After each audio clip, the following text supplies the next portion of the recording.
Hi, and welcome to the Menstrual Cycle 101. If you hadn't already guessed it, I'm about to talk to you about the menstrual cycle. You might have learned a little bit about the menstrual cycle at school, but we know it doesn't always go into much detail. Often, it focuses on the science, without really explaining what periods can feel like, how they affect everyday life, or what to do if something doesn't feel quite right. That's where I come in. I'm here to give you a clearer, more realistic picture of the menstrual cycle, which will hopefully leave you feeling more informed about periods and knowing what to do if you experience them.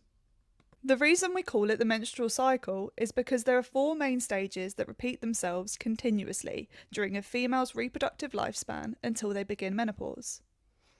The cycle begins on the first day of vaginal bleeding.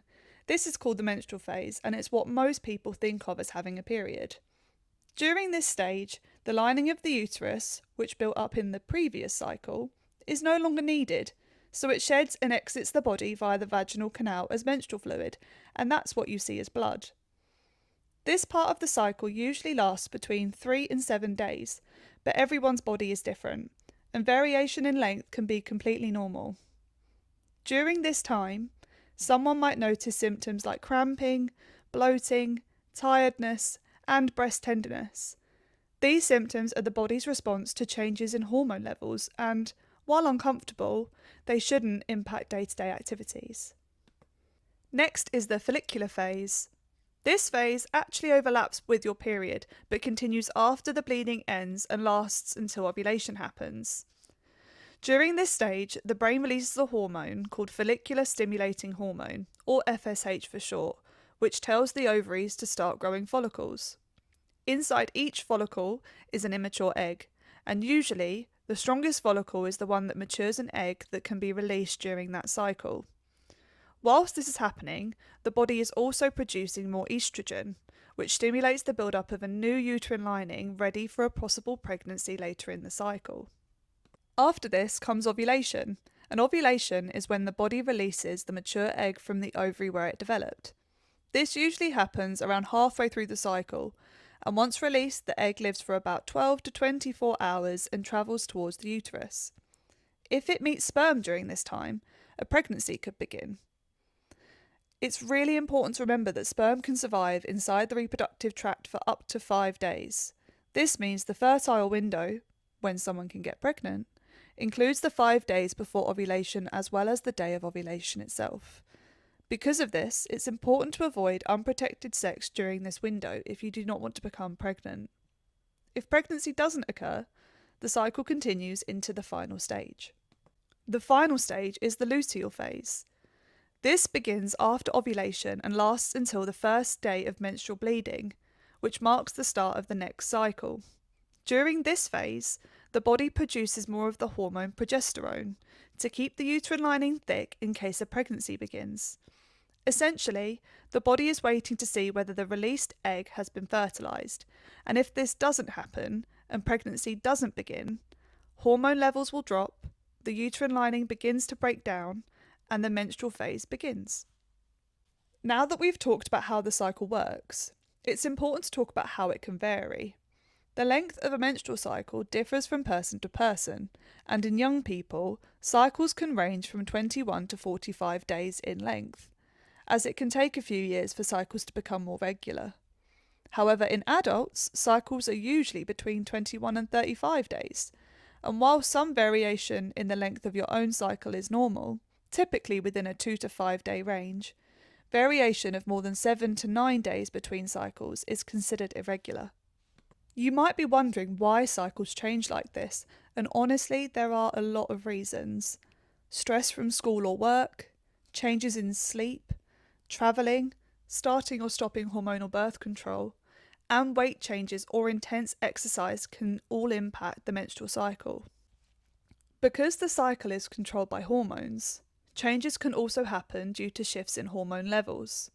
Some medical conditions, such as polycystic ovary syndrome or thyroid problems, can cause periods to be very irregular, very far apart, or stop altogether. If this is your experience, it doesn't necessarily mean something is wrong, but it is something that you should get checked by a healthcare professional. Another thing that varies from person to person is how their cycle feels. As mentioned earlier, experiencing some discomfort during parts of the cycle is normal, but there are signs that shouldn't be ignored. Pain that is so intense it interrupts daily activities, isn't relieved by over-the-counter pain medication, or lasts for the entire period or longer could be a symptom of conditions like endometriosis or pelvic inflammatory disease. Similarly, if bleeding is so heavy that you need to change a tampon or pad every hour or less for multiple hours in a row, or if you need to double up on sanitary products to manage bleeding, you should also speak to a healthcare professional. One helpful way to understand your own cycle better is by tracking it. This simply means keeping a note of when your period starts and ends and paying attention to how you feel throughout the month. You can use a phone app, a calendar, or a journal, whatever works best for you. Start by marking the first day of your period as day 1, and then count the days until your next period begins. Over time, tracking can help you notice patterns, feel more prepared for your period, and understand what's normal for your body. It can also be helpful if you ever need to speak to a healthcare professional about changes in your cycle. Remember, there is no such thing as a perfect cycle. It's about learning what's normal for you. So now that you know how the menstrual cycle works and how it can affect you, let's talk about managing menstrual bleeding with period products. There are lots of different period products available, and what someone chooses to use is usually based on personal preference. What works well for one person might not feel right for someone else, and sometimes it takes a bit of trial and error to figure out what suits you. We'll start with external products. These are worn outside the body and do not need to be inserted into the vagina, which can make them feel like a more comfortable option when you're first starting your period. Sanitary towels, often called pads, are placed inside your underwear underneath the vaginal opening, where they absorb menstrual blood after it leaves the body. These disposable pads have a sticky strip on the back to keep them in place and are usually changed every 4 to 6 hours, depending on how heavy the bleeding is. They should be wrapped and placed in a sanitary bin after use, rather than being flushed down the toilet. There are also reusable pads available. These attach to underwear using poppers or fastenings and can be washed and reused. Both types of pad come in different sizes and absorbency levels, often labelled for light, medium, or heavy flow, and there are longer versions available designed for nighttime use to provide extra protection whilst lying down. Another external option is period underwear, sometimes called period pants. These look like regular underwear but have built-in absorbent layers to collect menstrual blood where a pad would be placed. Depending on the brand and your flow, they can often be worn for most of the day before being changed. After use, they're rinsed, washed, and worn again. Now let's move on to internal products, which are products inserted into the vagina to absorb or collect blood before it leaves the body. Tampons are small cylinders made of absorbent material which sit inside the vagina and absorb menstrual blood. Some tampons come with an applicator to help guide them into place, while others are inserted using a finger. They should be changed every 4 to 8 hours depending on your flow, and if inserted correctly, you shouldn't really feel a tampon. If it does feel uncomfortable, it may need readjusting or replacing. Another option is a menstrual cup, which is a reusable, flexible device usually made from medical-grade silicone that collects blood instead of absorbing it. The cup is folded before insertion and opens inside the vaginal canal, forming a gentle seal. Depending on your flow, it can usually be worn for up to 8 hours, and to remove it, you pinch the base to break the seal, gently pull it out, empty it into the toilet, rinse it and reinsert it. At the end of each cycle, the cup should be sterilised by boiling it in water according to the manufacturer's instructions. Menstrual cups often come in different sizes, so it's important to read the packaging carefully. There are also menstrual discs, which are very similar to menstrual cups. They are made of silicone and are inserted into the vaginal canal. However, discs are placed at the base of the cervix and rest against the pubic bone to collect the blood. They can hold around 3 to 6 tampons worth of blood and are removed by hooking a finger around the rim and pulling it out. But this can be a bit messy, so best to be removed when on the toilet or in the shower. Unlike any other internal period product, discs can be worn during penetrative sex without the risk of leaks.